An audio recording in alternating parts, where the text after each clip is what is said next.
எதையும் தாங்கும் மன வலிமை உனக்குள் இருந்தால் தோல்விகளை துவைத்து காய போட்டு விடலாம். அவமானம் வந்தாலும் அது முடிவு இல்லை. நிராகரிப்பு நெருப்பில் நீயே உருகி எழு. மாற்று யோசனை செய்யாமல் மாற்றங்கள் வருவதில்லை. நேற்றை விட இன்று சற்றே உயர்ந்து நில். முடியாது என்பது முற்றுப்புள்ளி அல்ல, மீண்டும் எழும் மனம் தான் முதல் வெற்றி.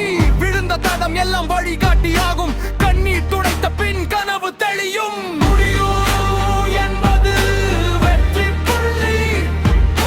முடியும் என்பது வெற்றி புள்ளி. தோல்வி பின்னாலே நாங்கள் தான் நிற்போம்.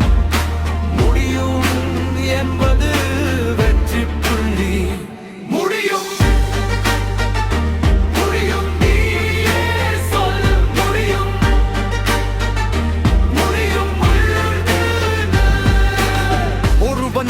வெற்றிக்கு முன்னால் பரிசும் பாராட்டும் இருக்கலாம். ஆனால் அவனுக்கு பின்னால் அவமானம் நின்றிருக்கும். புத்திசாலிய முட்டாளா என்னடி வாழ்க்கை? நிறைய கற்றுக்கொள்ளலாம். வழி கேட்டால் போதும். பெற்றோர்கள் கடந்து வந்த பாதையை அறிந்து கொள்வாள்.